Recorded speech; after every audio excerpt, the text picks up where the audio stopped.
यही वो बच्चे हैं जो हमारी कौम का मुस्तकबिल हैं। क्या हम अपने मुस्तकबिल को संवारने के लिए कुछ कर रहे हैं? बहुत से ऐसे लोग होंगे जो यकीन कह रहे होंगे हाँ हम कर रहे हैं, और वो कर भी रहे हैं। बहुत सारे हीरोज़ हमारे माशरे में अब आ चुके हैं जो बच्चों के लिए काम कर रहे हैं, ना सिर्फ एजुकेशन में बल्कि उनकी प्रैक्टिकल लाइफ में रहबरी कर रहे हैं।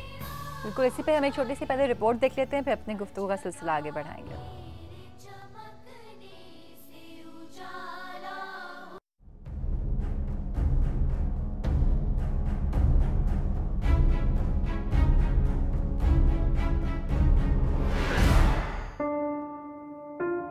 गैर सरकारी स्कूल्स का नाम जहन में आते ही ऐसा लगता है कि लंबी चौड़ी फीस होगी, महंगा यूनिफॉर्म होगा और आए दिन नई नई चीजों के नाम पर पैसों का मुतालबा। लेकिन हमारे मुल्क में दर्दमंद और मुल्क मिल्लत से मोहब्बत रखने वाले दिल भी हैं, जो हमारे नौनिहालों को गली कूचों में बेयारो मददगार फिरते नहीं देखना चाहते और मुल्क के मेवारों को इल्म से आशना करने का बेड़ा उठाए हुए हैं। महज किसी एक शहर में नहीं बल्कि मुल्क के मुख्तलिफ हिस्सों में इल्म की शमअ रोशन किए ये लोग हम में से ही हैं। मुल्क के सबसे बड़े शहर कराची की अगर बात की जाए तो यहाँ मोहम्मद मज़ाहिर शेख नामी एक साहब ने कचरा चुनते भूखे प्यासे गली मोहल्लों में दिन बर्बाद करते बच्चों को देखा तो उन्हें ख्याल आया क्यों ना इन बच्चों को पढ़ाया जाए। तो 1987 में इन साहब ने अपनी कोशिश से एक छोटी सी झोपड़ी में इन बच्चों को पढ़ाना शुरू किया, जो आज बढ़ते बढ़ते 2700 तालिब इल्मों के अल खैर स्कूल सिस्टम के नाम से जाना जाता है। मैं ये समझता था कि मैं अगर इन बच्चों को सिर्फ लिखना पढ़ना भी सिखा दूं तो ये भी बहुत बड़ा काम होगा। यही नहीं, शेख साहब ने हब चौकी के करीब एक कचरा कुंडी के पास रहने बसने वाले मासूम बच्चों को भी तरक्की की राहों में दीगर बच्चों के बराबर लाने के लिए अल खैर के तहत एक नन्हा पौधा लगाया है। मैंने जब यहाँ पहले दिन देखा जो लोगों की हालत बच्चों की, फौरी मैंने एकदम फैसला किया कि अगर मैं कम से कम इनकी एक नस्ल को इस कचरे से बचा सकूं, इस माहौल से बचा सकूं, उनको तालीम अगर मैं दे दूं तो हो सकता है कि इनकी नस्लें ये काम ना करें।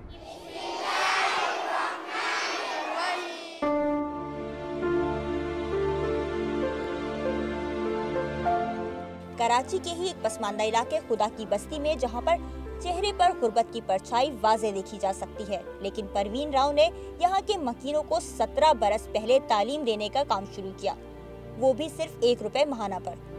1995 में एक स्कूल की शुरुआत की, 30 रुपए महीना फीस रखी थी, लेकिन जब फीस देने की बारी आई तो उन्होंने कहा कि हम तो नहीं दे सकते, हम समझे थे फ्री है। तो मैंने उनसे कहा कि अच्छा तुम खुद कितने दे सकते हो? तुम्हारे माँ बाप ने तो कहा 30 रुपए नहीं दे सकते, तो तुम 1 रुपया दे सकते हो? तो उसने कहा हाँ 1 रुपया दे सकते हैं। तो मैंने कहा ठीक है, फिर हम इस स्कूल को 1 रुपया स्कूल बना देते हैं और इसका नाम भी यही रख देते हैं ताकि जो बच्चे देख सकें, पढ़ सकें या जान सकें तो वो यहाँ आ सकें। आमीन।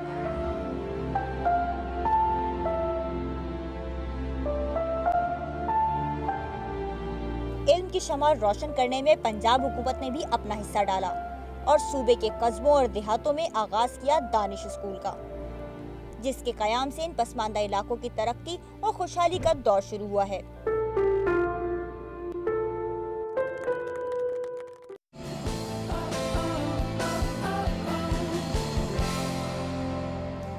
परवीन राव और जितने भी लोग ऐसा काम कर रहे हैं उन सबको मेरी तरफ से खड़े होकर सलाम। और आप सबको देखकर ही दिल चाहता है कि जियो पाकिस्तान हम बोलें, क्योंकि और यकीनन न जाने कितने और भी ऐसे लोग होंगे जो कि इस तरह के काम कर रहे होंगे। यकीनी तौर से हम उन सबके बारे में जानते हैं, लेकिन आप सबको सलाम है क्योंकि आप सब लोग अपनी अपनी जगह बहुत बड़ी खिदमत कर रहे हैं और इसका जो अजर है वो शायद हम कह के या उसको सामने लाके ना दे सकें। उसको आपको जो दिल में सुकून और खुशी मिलती होगी आज से 5 से 10 साल में इसका अजर इंशाल्लाह जरूर नजर आएगा, मेरा दिल कहता है। अच्छा, लेकिन हम सबसे क्योंकि बात भी नहीं कर सकते, लेकिन 1 रुपए वाला स्कूल जो है वो हमें बहुत क्लिक किया था।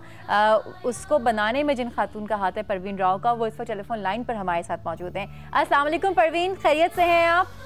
जी वालेकुम अस्सलाम, बहुत बहुत शुक्रिया। परवीन, 1 रुपए वाला स्कूल, सबसे अच्छी बात जो हमें इसमें लगी वो ये थी कि बच्चों की जो खुददारी है उसको आपने बहुत अच्छा मतलब कहते हैं ना कि उसकी भी एक तरबियत आपने दी कि बच्चों से 1 रुपया ज़रूर लेती हैं ताकि उनको ये एहसास ना हो कि हम कोई चीज़ मुफ्त हासिल कर रहे हैं। जी हाँ, ये बहुत ज़रूरी है, क्योंकि अगर हम अपनी कौम में ये बात उजागर नहीं करेंगे कि उन्हें फ्री कुछ नहीं लेना चाहिए और उनकी सेल्फ रिस्पेक्ट कायम रहनी चाहिए, जैसे हर वालिदैन अपने माँ बाप अपने बच्चों की रखते हैं, उन लोग पढ़ाते हैं, उन्हें उनके ऊपर सब कुछ खर्च करते हैं, तो अगर ये बच्चे तालीम हासिल नहीं कर सकते क्योंकि उनके वालिदैन के पास रकम नहीं है, तो मैंने फीस 1 रुपया रखी कि ये खुद भी दे सकें और इन्हें ये एहसास हो कि हम फीस देकर पढ़ रहे हैं, हम मुफ्त कुछ हासिल नहीं कर रहे, और जब हम मुफ्त नहीं हासिल कर रहे तो हम अपनी कौम को वापस भी करेंगे कुछ न कुछ। परवीन जी, एट टाइम्स ये भी मसला नहीं होता कि पैसे नहीं है देने के लिए, 1 रुपया नहीं है, 2 रुपये नहीं है देने के लिए, ये भी एक पेरेंट्स की तरफ से मसला होता है, खासतौर पे इस तबके में कि वो अपने बच्चों से काम करवाना चाहते हैं। वो ये नहीं चाहते कि वो स्कूल में जाके पढ़ें, क्योंकि वो चाहते हैं कि कुछ आमदनी उनकी तरफ से भी आनी चाहिए। पेरेंट्स यकीनन आपके पास आते होंगे, वो ये कहते होंगे, तो क्या आप उनको समझाने की कोशिश करती हैं? नहीं, देखिए, ये जो हमारे यहाँ गलत फहमी है ना कि सारे माँ बाप ये चाहते हैं कि सारे बच्चे काम करें, ऐसा नहीं होता।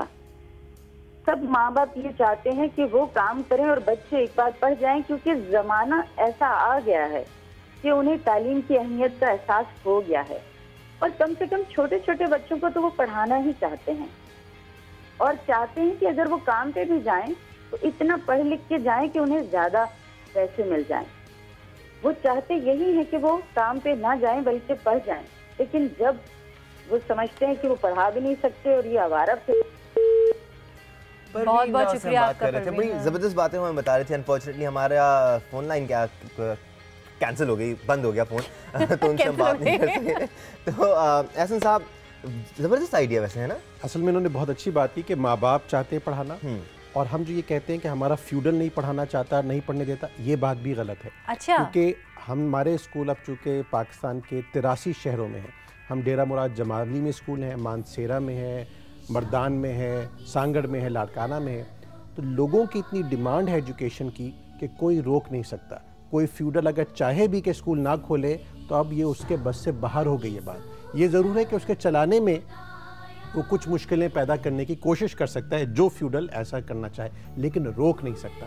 और ये मैं उस एक्सपीरियंस की बेसिस पे कह रहा हूँ कि पाकिस्तान में आज हमारे 730 स्कूल चल रहे हैं, रूरल इलाकों में 60% हमारे स्कूल्स हैं, वहाँ पे लोगों की इतनी डिमांड है, तो हमारी सप्लाई साइड प्रॉब्लम है, डिमांड प्रॉब्लम नहीं है। हमें बच्चों के लिए घी का डिब्बा और दूध का डिब्बा देने की ज़रूरत नहीं है। माँ बाप 1 रुपया या हमारे स्कूलों में 10 रुपये देने के लिए तैयार है। अच्छा, आपका एक मेंटोर प्रोग्राम भी है जो कि बहुत मशहूर है, उसके बारे में आप थोड़ा सा बताना चाहेंगे? उसकी वजह पूछने की ये है कि बहुत सारे लोग मदद करना चाहते हैं, सामने आना चाहते हैं, वो कोई स्कूल शायद नहीं खोल सकते लेकिन वो तालीम में कंट्रीब्यूट करना चाहते हैं, तो उनके लिए एक बहुत बड़ी इन्फॉर्मेशन होगी कि वो किस तरह वॉलंटियरली ये काम कर सकते हैं। बेशक, TCF में सबसे इम्पॉर्टेंट एलिमेंट ये कि एक बहुत बड़ा वॉलंटियर फोर्स इसके साथ है। एक तो हमारे सारे स्कूल जो बनाए हैं वो पाकिस्तानियों ने या पाकिस्तानी कॉरपोरेशंस ने बनाए हैं, हमें किसी इंटरनेशनल डेवलपमेंट एजेंसी ने पैसे नहीं दिए। अच्छी बात है मेरे ख्याल से, क्योंकि जब प्रॉब्लम हमारी है तो उसे सॉल्व भी हमने करना है, उसके बगैर सॉल्व नहीं हो सकती। दूसरी बात ये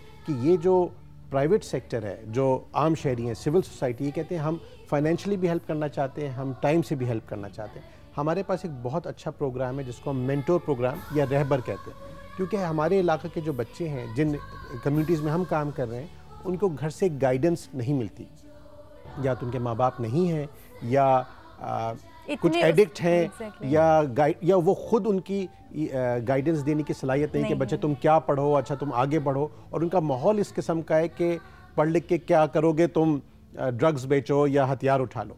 उस एनवायरनमेंट में बच्चों को रिटेन करना स्कूल में, ख़ासतौर पे जब वो 8वीं जमात में आ जाते हैं, अब वो यंग एडल्ट्स बन रहे हैं, लड़कियों और लड़के दोनों के लिए, तो बहुत ज़रूरी है। तो हम एक बड़ा भाई या बड़ी बहन का एक प्रोग्राम है हमारा, जिसके तहत प्राइवेट सेक्टर के लोग आते हैं, और अब इस फौज को, ये हमारी 1100 वॉलंटियर्स की फौज है एंड ग्रोइंग, ये लोग अपने सैटरडेज खर्च करते हैं, इन बच्चों के साथ टाइम गुजारते हैं, उनको लेक्चर नहीं देते, उनको सुनते हैं। बच्चों को कोई सुनता नहीं है, तो ये हमारे वॉलंटियर्स इन बच्चों को सुनते हैं और फिर उनको गाइड करते हैं। आप स्पून फीड नहीं कर सकते, आपको एक लियारी का बच्चा हमारे पास आया कि मैं स्कूल छोड़ना चाह रहा हूँ, एक गैंग ज्वाइन करूंगा, मुझे पैसे मिलेंगे, मुझे गन मिलेगी, मुझे मोटरसाइकिल मिलेगी। वाह, अरे बाग देखें कैसे दिखाया जा रहा है। कितना बड़ा बच्चा था वो? ये 14 साल का बच्चा था और उसको उसके मेंटोर ने काउंसलिंग करके, इंस्ट्रक्शन देके नहीं, काउंसलिंग करके स्कूल में डिटेन रखा। तो ये वो फोर्सेस हैं जो बच्चों को तबाही की जानिब खींच सकती हैं, और आप उनको चाह रहे हैं कि वो अपने लिए, अपने घर के लिए, अपने मुल्क के लिए एक बेहतर शहरी बने। तो वाकई आपकी तरफ से एक सलूट चाहिए उन तमाम रहबर्स को, उन तमाम जो लोग अपना टाइम निकाल के, खवातीन और हजरात आते हैं और इन बच्चों के साथ वक्त गुजारते हैं। अब इनको रहबर, इन्हीं जैसे लोगों को देख के तो हमारा दिल चाहता है कि हम बोले जियो पाकिस्तान। बिल्कुल, आप इनको रहबर कहें या फौजी कहें, इन सबको हमारा सलाम है, सलूट। और हम यही चाहेंगे कि आप भी इस फौज का हिस्सा बने और इन लोगों की मदद करें, इन बच्चों की मदद करें, क्योंकि यही आगे जाके आपकी मदद कर रहे होंगे। Mark my words. एक ब्रेक का वक्त हुआ है, ब्रेक के बाद जियो पाकिस्तान में मजीद बात करेंगे। गो स्कूल्स के बारे में भी जिक्र करना बहुत जरूरी है। तो बहुत कुछ है शो में, जियो पाकिस्तान में हमारे साथ रहेगा।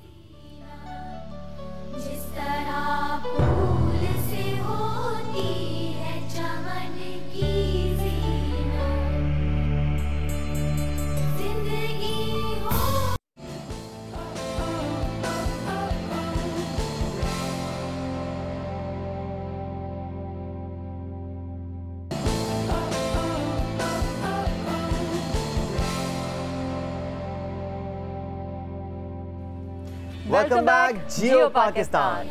जी, हम बात कर रहे हैं तालीम के हवाले से और बड़े मज़े मज़े के फैक्ट सामने आ रहे हैं। ब्रेक में भी हम बड़े दिलचस्प बातें कर रहे थे। बात हमने कुछ और करनी थी कि तेल का डब्बा बहुत अपील कर रहा है। थोड़ा सा बताएंगे क्या तेल के डब्बे की बात कर रहे थे हम? हम बात ये कर रहे थे कि तालीम में पाकिस्तान में डिमांड का कोई इशू नहीं है। बच्चे और माँ बाप चाहते हैं, उनके कुछ डिमांड है कि तालीम और अच्छी तालीम मिले। तो जब ऐसे इक़दाम लिए जाते हैं कि बच्चों को एनरोल कराओ, हम उनको तेल का डिब्बा देंगे या आटे का थैला देंगे, तो और तालीम वहाँ अगर वाजिबी है, तो गरीब वालिदैन बहुत अक्लमंद है, वो बच्चे को एनरोल ज़रूर करा लेते हैं उस डिब्बे के लिए या उसके लिए, लेकिन तालीम वो अच्छे स्कूल से ही हासिल करते हैं। तो हमारे एक स्कूल के पास, TCF के स्कूल के पास, एक गवर्नमेंट स्कूल में ये स्कीम शुरू हुई, कुछ अरसे चली। तो शुरू में कुछ बच्चे हमारे यहाँ से चले गए, लेकिन एक ही महीने में वापस आ गए और उनके माँ बाप ने ये कहा तेल उनका, तालीम आपकी। क्या बात है। तो लोग बहुत अक्लमंद हैं। मतलब हम कतई ये नहीं चाहते कि हम किसी भी उंगली उठाएं या किसी को पर तनकीद करें, लेकिन कुछ तल्ख हकाइक हैं जिन पर बात करना ज़रूरी है। गोस भी हमारे यहाँ पढ़े लिखे हैं जी, जैसे कि एहसान साहब भी थोड़ी देर पहले कह रहे थे। गो स्कूल्स से कैसे छुटकारा पाया जा सकता है? स्कूल्स हैं, इमारतें बनी हुई हैं, फर्नीचर टूटा पड़ा है, और टीचर्स को तनख्वाहें भी मिल रही हैं। हाँ, टीचर्स को पैसे भी मिल रहे हैं, लेकिन स्टूडेंट्स को पढ़ाई नहीं। जी, ये बहुत बड़ा अलमिया है कि हमारे यहाँ बच्चे पढ़े लिखे नहीं हैं, लेकिन हमारे भूत पढ़े लिखे हैं, क्योंकि 30,000 हमारे ऐसे स्कूल हैं जो सिर्फ भूतों को केटर कर रहे हैं। और उसका नतीजा है, और 30,000 हुकूमत के 1,70,000 से 1,80,000 स्कूल हैं। तो उनमें से एस्टिमेट किया था यूनेस्को ने कि 30,000 के करीब गोस्ट स्कूल्स हैं। उसकी रीज़न बहुत सिंपल है, गवर्नेंस नहीं होगी तो ये इश्यूज़ होंगे। और ये जो जिसके पैसे से वो स्कूल बने हैं, वो मेरा, आपका और पाकिस्तान के अवाम के टैक्स का पैसा है। हुकूमत के जो स्कूल हैं वो गरीब ज़रूर आपको लगते हैं, लेकिन उसकी जो कॉस्ट है वो NGOs के स्कूलों से ज़्यादा है। तो एक कॉस्ट तो ये भी आई थी कि हुकूमत की जो तालीम है वो डबल एक्सपेंसिव है और क्वालिटी 1/3 है। ये लीप्स की एक स्टडी थी, हार्वर्ड और वर्ल्ड बैंक ने मिलकर की थी। इसका इशू और इसका आंसर बहुत सिंपल है। जब एक इलाके के लोग बिजली की बंदिश पे बाहर निकलते हैं और बिजली रिस्टोर करा लेते हैं, जब लोग पेट्रोल की प्राइस पे बाहर निकलते हैं और प्राइसेस नीचे चली जाती हैं, तो ये उस दिन ठीक होगा जिस दिन लोग बाहर निकलेंगे और कहेंगे कि हमारे बच्चों को तालीम मिलेगी। अच्छा, एक और चीज़ भी बहुत इंपॉर्टेंट है ना यहाँ पे कि करप्शन बहुत ज़्यादा है, और सेकेंडली हमारे मुल्क में जो बजट है उसका सिर्फ 2.03% जो है वो तालीम पे खर्च किया जाता है। इसमें हायर एजुकेशन भी शामिल है। एक कॉल आई हुई है आपके लिए डॉक्टर जब्बार की सक्खर से, पहले हम उनसे बात कर लेते हैं। अस्सलाम वालेकुम डॉक्टर जब्बार, जियो पाकिस्तान। वालेकुम सलाम बहन, ये हमारा सवाल था जी जी कि हमारे इतने बड़े शहर सक्खर में जो है ना तालीम नहीं हो रही है। हमारे 20-25 हजार कोई आबादी है, तो हमने बहुत सी दरखास्तें दी हुई हैं जो है ना, सारे वो एजुकेशन वाले जो हैं, तो उनको वो कह रहे हैं कि हमारे को स्कूल की जो है ना डिमांड आप कर रहे हो, हमारे पास है नहीं विकल्प है, स्कूल हम बना नहीं देंगे आपको ना। मैं हसन भाई से कह रहा हूँ कि यार हमारी हेल्प करे कुछ, इधर जो आबादी है हमारी ना, ठीक है, उसके लिए कुछ कर दो। बहुत शुक्रिया डॉक्टर जावेद, आपने कॉल किया हमें और एक अच्छा पॉइंट उन्होंने आपकी तरफ दिया है। क्या सक्खर में सिटीजन्स फाउंडेशन काम कर रही है? जी ना, देखिए मैं और आप अपने बच्चों को मॉर्निंग शिफ्ट में भेजना चाहते हैं, बिकॉज आफ्टरनून शिफ्ट में बच्चा 1 बजे जाएगा, 5 बजे आएगा, बच्चियाँ वॉक करके आ रहे होते हैं, सर्दियों में 5 साढ़े 5 बजे मगरिब हो रही होती है, तो आफ्टरनून शिफ्ट पेरेंट्स पसंद नहीं करते। सक्खर में एक जगह है सालेपट, वहाँ पे हमारा स्कूल है और उसकी इतनी डिमांड है कि वहाँ पे आफ्टरनून शिफ्ट भी चल रही है और फुली सब्सक्राइब्ड है। तो अगर अच्छा स्कूल होता है, वो कहते हैं अच्छा हकीम और अच्छे उस्ताद तक लोग दूर दूर तक पहुँच जाते हैं। तो सक्खर में हमारा जो स्कूल सालेपट में है, वहाँ पे डबल शिफ्ट चल रही है मॉर्निंग में और आफ्टरनून में, और इस साल वहाँ पे हमने एक और स्कूल यूनिट ऐड किया है। तो मैं आपको बताऊँ, लाड़काना में हमने स्कूल खोला क्योंकि हम सिर्फ ख़वातीन असातिज़ा हायर करते हैं। हमें पहले साल 6 टीचर्स चाहिए थी, 294 टीचर्स इंटरव्यू के लिए पहुंची पहले दिन। और वो स्कूल पहले साल फुल हो गया। सेकंड ईयर हमने वहाँ पे आफ्टरनून शिफ्ट शुरू की और वो फुल हो गया। सांगढ़ में, कंदकोट में, ऐसी जगहों पे जहाँ आप कहते हैं कि यहाँ शायद लोग कम और जी डाकू ज़्यादा हैं, लेकिन वहाँ पर हर जगह हम गए हैं, हमें वहाँ पे जबरदस्त रिस्पांस मिला है। डाकुओं ने भी अपने बच्चों को पढ़ाना होता है ना, वो थोड़ी चाहिए कि वो भी डाकू बने। एक और कॉलर भी हमारे साथ हैं, जीनत कमल ने हमें कॉल किया है रावलपिंडी से, उनसे भी जान लेते हैं वो क्या कहना चाहती हैं। अस्सलाम वालेकुम जीनत, जियो पाकिस्तान। जी अस्सलाम वालेकुम। जीनत कैसी हैं आप? जी अल्हम्दुलिल्लाह मैं ठीक ठाक हूँ, आप लोग कैसे हैं? अल्लाह का शुक्र, बिल्कुल ठीक ठाक। आपके सामने बैठे हुए। अच्छा सवाल कीजिए जल्दी से जीनत। बहुत अच्छा है जी, आप लोगों का प्रोग्राम बहुत अच्छा है और हम बहुत शौक से। ज़ीनत की लाइन कट गई। ये तो ठीक है, डेफिनेटली वो भी आपसे कोई एजुकेशन के हवाले से सवाल करना चाह रही होंगी। सॉरी ज़ीनत, आपकी लाइन डिस्कनेक्ट हो गई, आप दोबारा कॉल कर सकती हैं। एक हमने बात की बजट की, आपको क्या लगता है कि अगर मुल्क में बजट बढ़ाया जाए, हमारा जो तालीम के ऊपर खर्च होता है बहुत कम है, मालदीव से, बांग्लादेश से, भारत से सबसे ही कम बजट है हमारा, अब इसको बढ़ाने से और करप्शन को कम करने से आपको लगता है कि फ़ायदा होगा? इतनी सिंसेरिटी है कि अगर ये 2 काम हो जाएं तो हालात बेहतर हो जाएंगे? देखिए बजट ज़रूर बढ़ाना चाहिए, लेकिन पहले ये देख लीजिए कि जो करंट बजट है वो 25 से 30%, हुकूमत की जो नेशनल एजुकेशन पॉलिसी है वो ये बताती है कि तकरीबन 30% वो एलोकेशन भी यूटिलाइज नहीं होती। 16 बिलियन का बजट है जी। नहीं, और एक तो जो बजट है वो कम है, वो भी पूरा यूटिलाइज नहीं होता। तो एक्चुअली पिछले 15-20 साल में परसेंटेज ऑफ GDP के हिसाब से हमारा बजट कम खर्च हुआ है, लेकिन वो भी गलत खर्च हुआ है। अगर वो भी सही खर्च हो जाए, मैं आज ये दावे से कह रहा हूँ, हुकूमत का जो पैसा आज खर्च होता है अगर वो सही खर्च हो जाए तो पाकिस्तान के हर बच्चे को मियारी तालीम मिल सकती है। 6 करोड़ पाकिस्तान का बच्चा है 5 और 16 साल की उम्र के बीच में, करंट बजट आप यूज़ कर लें, एक मियारी तालीम मिल सकती है। दूसरा एग्जाम्पल बजट की, मलेशिया मुसलमान मुल्कों में से एक है, 55 मुसलमान ममालिक में से, और हाईएस्ट एक्सपोर्ट्स मलेशिया की है। और मलेशिया छोटा सा मुल्क है, 17 मिलियन के करीब की आबादी का। क्यों? महातिर मोहम्मद ने 20 साल पहले फैसला किया था हम अपना 20% बजट एजुकेशन पर लगाएंगे। Education minister deputy prime minister होगा। उन्होंने अपनी यूनिवर्सल लिटरेसी हासिल की, उन्होंने अच्छी तालीम हासिल की, और आज exports of Malaysia are higher than any Muslim country. तो करंट बजट सही इस्तेमाल करें और बजट बढ़ाएं, दोनों काम करने की ज़रूरत है। ठीक है, बहुत बहुत शुक्रिया आपका कि आपने इतनी कम वक्त में हमें इतनी इन्फॉर्मेशन दी और इतनी अच्छी बातें की। हमने इससे पहले कहा था कि हमारे प्रोग्राम का पर्पस ये हरगिज़ नहीं है कि हम किसी को भी क्रिटिसाइज़ करें। जो महंगे स्कूल में जाना चाहते हैं वहाँ पे जाएं, गवर्नमेंट स्कूल भी अपनी तौर से कोशिश कर रहे हैं बहरहाल, लेकिन जो भी इस चीज़ में कोशिश कर रहा है और आप जितनी कोशिश कर सकते हैं उस किरदार को निभाने की भाई हम तो सिंपल सी बात कर रहे हैं, पैसे जितने भी देने पड़े, पैसे देने पड़े या ना देने पड़े, तालीम सबको मिलनी चाहिए और एक जैसी तालीम सबको मिलनी चाहिए। ऐसा नहीं होना चाहिए कि कोई बहुत अच्छे सिलेबस से पढ़ रहा है और कोई ऐसा सिलेबस पढ़ रहा है जिससे कोई फ़ायदा ही नहीं हो रहा। तो ये सारी चीज़ें क्लियर होनी बहुत ज़्यादा ज़रूरी हैं। बिल्कुल सही है। छोटा सा ब्रेक लेते हैं, ब्रेक के बाद हमारे साथ होंगे शहजाद रॉय और उनसे भी कुछ हम मज़े मज़े की बातें करेंगे। छोटी सी ब्रेक के बाद फिर दोबारा मुलाकात होगी। Stay with us, Jio Pakistan.